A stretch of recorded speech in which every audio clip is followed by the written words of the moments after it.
आज एक बार फिर से निफ्टी ने एक बहुत अच्छी रिकवरी दिखाई और हमारे ऊपर के सारे टारगेट्स अचीव किए और मैंने अपने कल के डेली एनालिसिस के वीडियो में कवर भी किया था। मेरे ख्याल से निफ्टी इस समय एक रिस्की जोन में ट्रेड कर रहा है और किसी भी डायरेक्शन में निफ्टी में मूवमेंट आ सकती है। आपको क्या लगता है कि निफ्टी यहाँ से ऊपर जाएगा या फिर निफ्टी में प्रॉफिट बुकिंग आएगी? आपके जो भी लेवल्स या व्यूज हो प्लीज़ कमेंट से बताइए। इस वीडियो में हम डिस्कस करेंगे कि मेरे हिसाब से निफ्टी के कल के लेवल्स और मूवमेंट कैसी रह सकती है। कल का दिन निफ्टी के लिए काफ़ी इंपॉर्टेंट होने वाला है और मैंने अपने पिछले वीकली एनालिसिस के वीडियो में इसके बारे में डिस्कस भी किया था।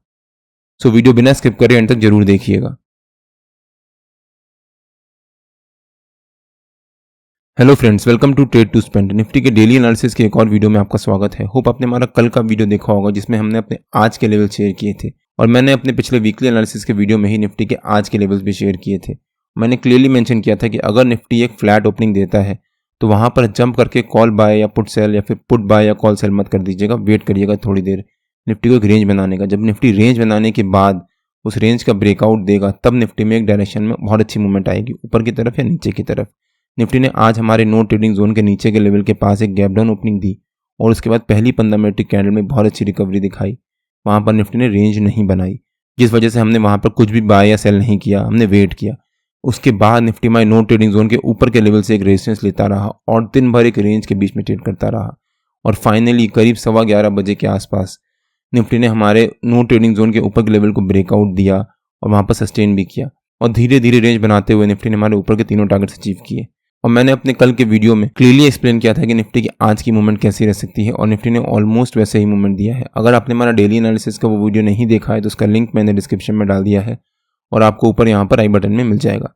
एक बार आप वो वीडियो जाकर जरूर देखिएगा। जब निफ्टी ने हमारे नो ट्रेडिंग जोन के ऊपर के लेवल को ब्रेकआउट दिया तब हम यहाँ पर जंप करके कॉल बाय कर सकते थे, बट मैंने यहाँ पर वेट करना उचित समझा बिकॉज रिलायंस जो निफ्टी में एक हैवी वेट है और अगर आप किसी भी स्टॉक को इंडेक्स को ट्रैक कर रहे हो तो उसके हैवी वेट जितने भी हैं उनको ट्रैक करना बहुत ज़रूरी है और रिलायंस निफ्टी में एक इंपॉर्टेंट हैवी वेट है। अगर रिलायंस में पॉजिटिव मूवमेंट रहती है तो चांसेस होते हैं कि निफ्टी में भी पॉजिटिव मोमेंटम रहेगा और सेम उल्टा की तरफ होता है।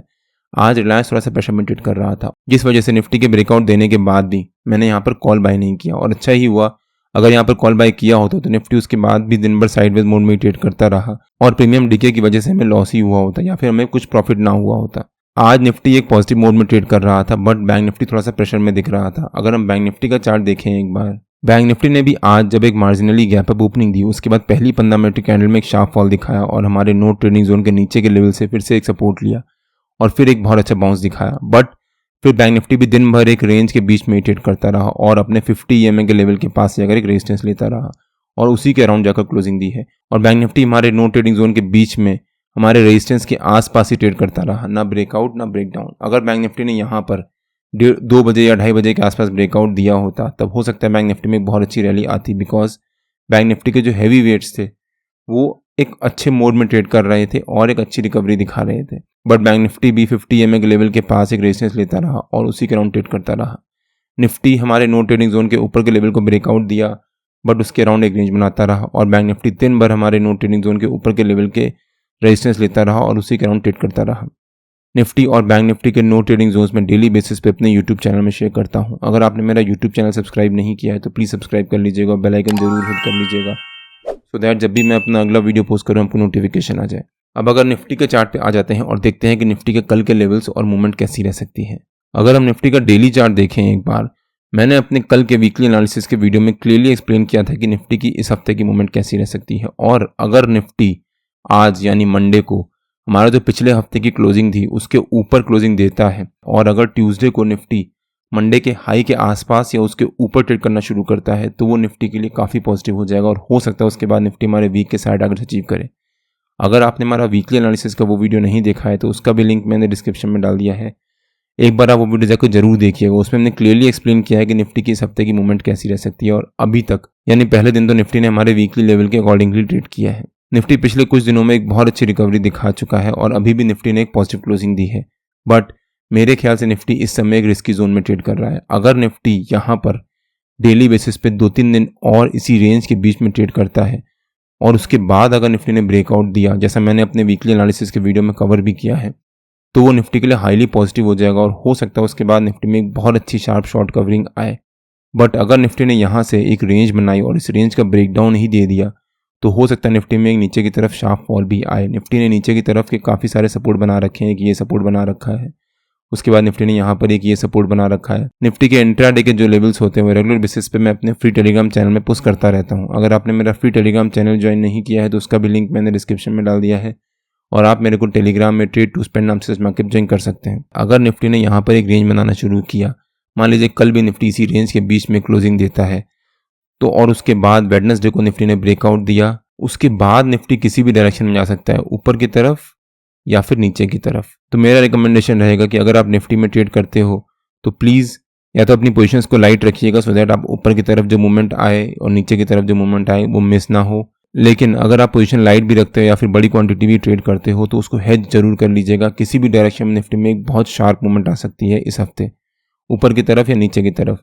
बजट भी आने वाला है तो उसका भी इम्पैक्ट निफ्टी पे जरूर पड़ेगा। प्री बजट रैली या फिर करेक्शन कुछ भी हो सकता है। सो प्लीज़ ध्यान रखिएगा, अगर आप निफ्टी में ट्रेड कर रहे हो तो अपनी पोजीशंस को लाइट रखिएगा और अगर आप ट्रेड करते भी हो तो उसको हेज जरूर कर लीजिएगा। अब अगर निफ्टी के 15 मिनट के चार्ट पे आ जाते हैं और देखते हैं कि निफ्टी के कल के लेवल्स और मूवमेंट कैसी रह सकती हैं। मेरे ख्याल से जो निफ्टी का हमारा आज के टाइम का ऑल टाइम हाई है 24,175, वो निफ्टी का कल का रेजिस्टेंस रह सकता है और 24,105 निफ्टी का कल का सपोर्ट रह सकता है। हो सकता है निफ्टी कल 24,175 और 24,105 इसी छोटी सी रेंज के बीच में ट्रेड करे।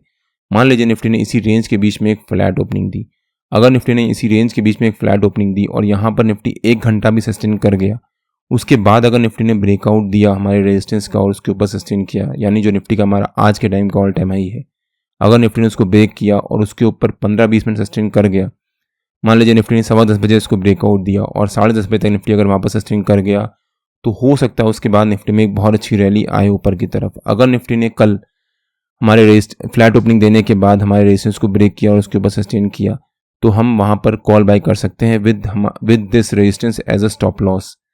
हो सकता है उसके बाद निफ्टी में एक बहुत अच्छी रैली आए। लेकिन अगर निफ्टी ने हम एक फ्लैट ओपनिंग देने के बाद एक रेंज बनाई तो हो सकता है निफ्टी हमारे सपोर्ट के पास आए, सपोर्ट के पास आने के बाद निफ्टी वहाँ से सपोर्ट ले और उसके बाद थोड़ी देर एक रेंज बनाए। अगर निफ्टी यहाँ पर एक रेंज बनाता है और उसके बाद ब्रेक डाउन देता है तब निफ्टी में नीचे के लेवल्स भी ओपन हो जाएंगे। निफ्टी का नीचे का हमारा पहला टारगेट रह सकता है जो निफ्टी का हमारा 50 EMA का लेवल भी है 15 मिनट के चार्ट पे 24,077। सेकंड टारगेट रह सकता है 24,040 के आसपास और थर्ड टारगेट रह सकता है 24,000 का।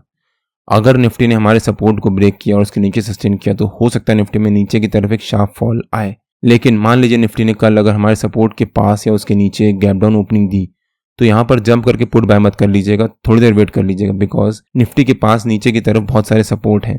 जैसे ये भी निफ्टी का एक सपोर्ट का काम करेगा, प्लस निफ्टी का 50 EMA का लेवल भी है। उसके बाद निफ्टी में यहाँ भी निफ्टी ने काफ़ी सारा सपोर्ट लिया था और उसके बाद एक बहुत अच्छा बाउंस दिखाया था, ये बाउंस दिखाया था, फिर निफ्टी ने यहाँ पर भी ये बाउंस दिखाया आज, तो ये भी निफ्टी का एक सपोर्ट का काम करेगा। प्लस निफ्टी ने यहाँ पर भी एक सपोर्ट लिया था और इसको ब्रेक नहीं कर पाया था आज भी, और यहाँ से भी निफ्टी ने एक बहुत अच्छा बाउंस दिखाया था। कल निफ्टी ने यहाँ से एक शार्प फॉल दिखाया था, प्लस यहाँ पर भी निफ्टी ने एक रेंज बनाई थी। इस रेंज बनाने के बाद इस रेंज का जब ब्रेकआउट दिया था तब निफ्टी ने बहुत अच्छी रिकवरी दिखाई थी। तो अगर निफ्टी एक गैप डाउन ओपनिंग देता है हमारे सपोर्ट के पास या उसके नीचे तो यहाँ पर जंप करके पुट बाय मत कर दीजिएगा, थोड़ी देर वेट कर लीजिएगा। अगर निफ्टी यहाँ पर आधा पौन घंटा सस्टेन कर गया उसके बाद अगर निफ्टी ने ब्रेक डाउन दिया तब निफ्टी में नीचे की तरफ एक शार्प फॉल आएगा। अदरवाइज निफ्टी के पास नीचे की तरफ बहुत सारे सपोर्ट्स हैं और हो सकता है निफ्टी वहाँ से सपोर्ट लेकर किसी भी डायरेक्शन, जब भी किसी भी सपोर्ट से सपोर्ट लेकर एक वापस बाउंस दिखा सकता है। लेकिन अगर निफ्टी ने मान लीजिए हमारे रेजिस्टेंस के पास या उसके ऊपर एक गैप अप ओपनिंग दी और वहाँ पर सस्टेन कर गया, अगर निफ्टी आधा पौन घंटा यानी 10-10:15 बजे तक अगर सस्टेन कर गया निफ्टी वहाँ पर गैप अप ओपनिंग देने के बाद, तब निफ्टी में ऊपर की तरफ एक बहुत अच्छी शार्प शॉर्ट कवरिंग आ सकती है और हो सकता है निफ्टी कल हमारा वीक का पहला टारगेट अचीव करे। अगर निफ्टी ने एक गैप अप ओपनिंग दी तो वहाँ पर गलती से भी कॉल सेल मत कर दीजिएगा, थोड़ी देर वेट कर लीजिएगा निफ्टी को वहाँ पर सस्टेन करने का या फिर एक रेजिस्टेंस लेने का। ऊपर की तरफ निफ्टी में एज सच कोई भी रेजिस्टेंस नहीं है, सिर्फ एक रेजिस्टेंस है कि निफ्टी ऑलरेडी एक बहुत बड़ी रैली दे चुका है, प्लस बजट आने वाला है, तो वही निफ्टी के पास ऊपर की तरफ एक रेजिस्टेंस है। अदरवाइज निफ्टी के पास ऊपर की तरफ कोई रेजिस्टेंस नहीं है एज सच अभी। तो ऊपर की तरफ निफ्टी के सारे लेवल्स ओपन हैं। होप आपको आइडिया हुआ होगा कि निफ्टी के कल के लेवल्स क्या रह सकते हैं। अगर आपकी कुछ क्वेरीज है तो प्लीज़ कमेंट से बताइए, मैं उसको आंसर देने की पूरी कोशिश करूंगा। निफ्टी और बैंक निफ्टी के जो भी लेवल्स होते हैं वो रेगुलर बेसिस पे मैं अपने फ्री टेलीग्राम चैनल में पोस्ट करता रहता हूँ। अगर आपने मेरा फ्री टेलीग्राम चैनल ज्वाइन नहीं किया है तो उसका भी लिंक मैंने डिस्क्रिप्शन में डाल दिया है और आप मेरे को टेलीग्राम में ट्रेड टू स्पेंड नाम से मार्केट ज्वाइन कर सकते हैं। अगर आपको वीडियो अच्छा लगा हो तो please like, share and subscribe और बेल आइकन जरूर हिट कर लीजिएगा सो दैट जब भी मैं अपना अगला वीडियो पोस्ट करूँ आपके पास नोटिफिकेशन आ जाए। कल मार्केट में मिलते हैं। टिल देन जय श्री राम एंड जय हिंद।